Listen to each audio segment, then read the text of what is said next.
There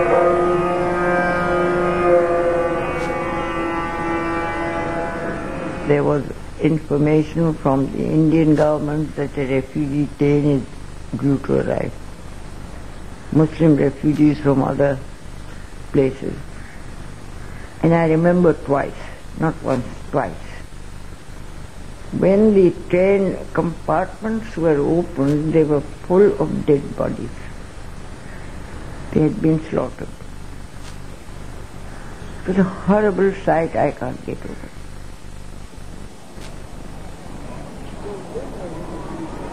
One million people died. 1 million Hindus and Muslims across the border.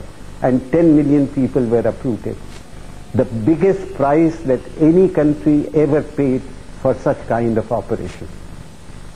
The Pakistan that ultimately Jinnah got, and the basis on which he got was based on hostility, the basis of hate.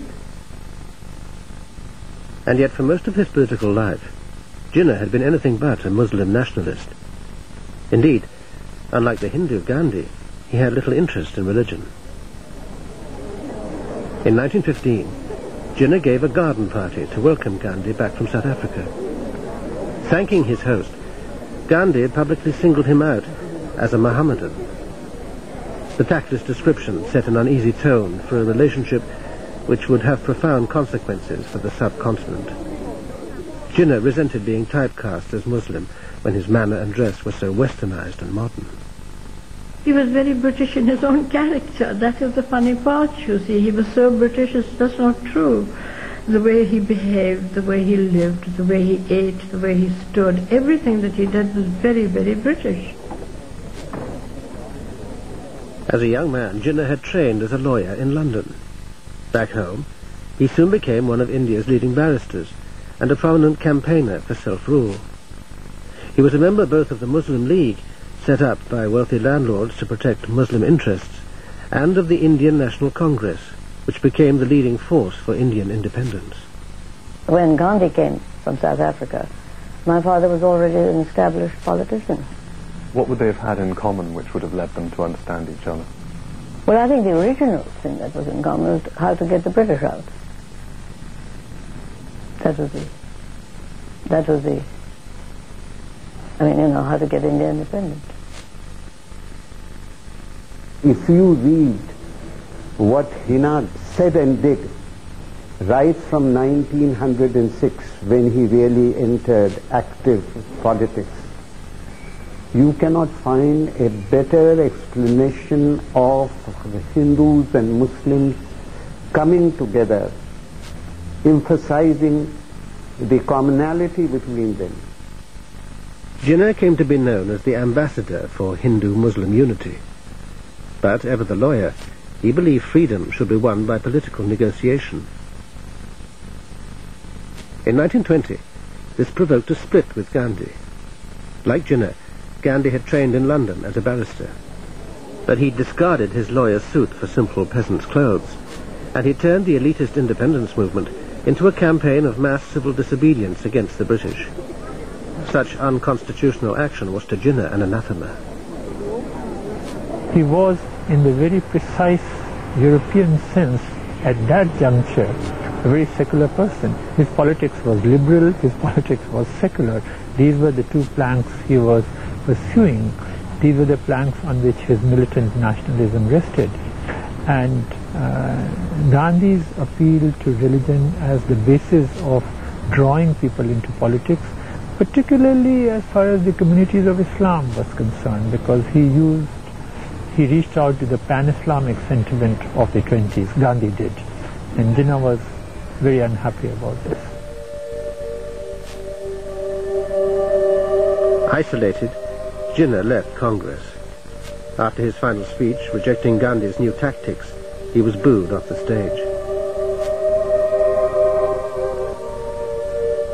His career with Congress was dashed, and so too was his personal happiness. In 1929, his young wife died. She was not yet 30.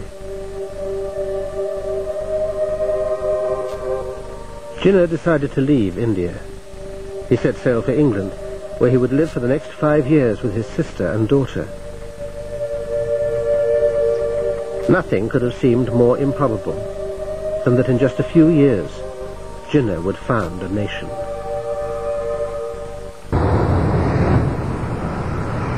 London in the 1930s. Jinnah, in self-imposed exile, was prospering as a barrister.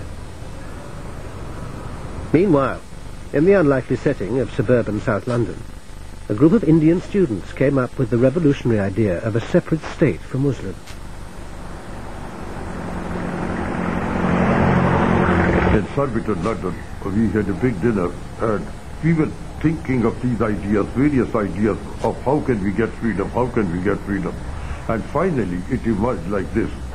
We will have the Muslim state, and what is the name going to be? What name? So we said the first name of the provinces. We had P for Punjab, A for Afghania, K for Kashmir, S for Sindh, and Tan for Balochistan. And we had no idea at that time of East Pakistan joining us, you see. So this is how the word Pakistan was created. The enthusiastic students took their new plan to Jinnah, now living in Hampstead with his sister Fatima and his daughter Dina. And when we broached this subject to him, he was absolutely furious.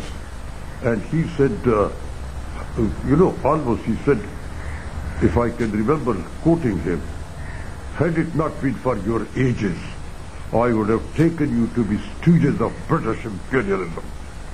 You are out to break one good the British have done, to unite the heterogeneous elements of India into a united whole. And you are out to break this. Keep away, young men. Keep away from them. Something like that. So at that time, he was still absolutely committed to an Indian union. Unity.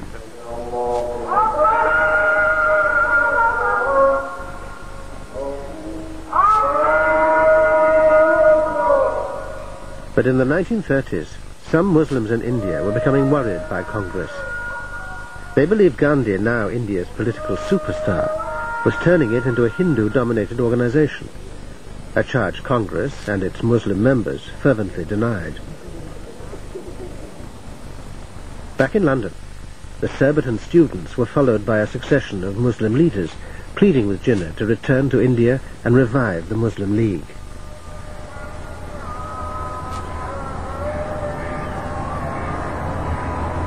The League's most radical thinker was the poet Muhammad Iqbal. He too wanted a self-governing state for Muslims. My father pointed out that if the Westminster type of democracy is introduced in the Indian subcontinent, the result of it would be that the majority would keep the Muslim minority in its hegemony. So therefore there must be some system which should safeguard the rights of the Muslims. Allahu Akbar. Allahu Akbar. Separate electorates subsequently became the basis of the so-called two-nation theory, and also the development of Muslim nationhood in the Indian subcontinent. And eventually you can say that it resulted in the secession of Islam from India. But Jinnah wasn't ready for such ideas. When he went home to India, he still wanted to work as an ally of Congress against the British. His plans were wrecked by the elections of 1937. The Muslim League got a paltry 21% of the Muslim vote. Jinnah lost any muscle to force an accommodation with Congress. It's the day he realized that, and he injected communalism in politics. Mr. Gandhi, I say. And Mr. Jinnah resented that. And he says, you are trying to Hinduize politics. He felt the Hindu being in perpetual majority, they will wipe out the Muslims. And Muslims will remain only serfs and will be totally dominated by the Hindu majority. Gandhi's closest collaborator, the victorious Congress leader Jawaharlal Nehru, took immediate advantage. He insisted his party alone represented the Indian people and saw no reason to share power with Jinnah.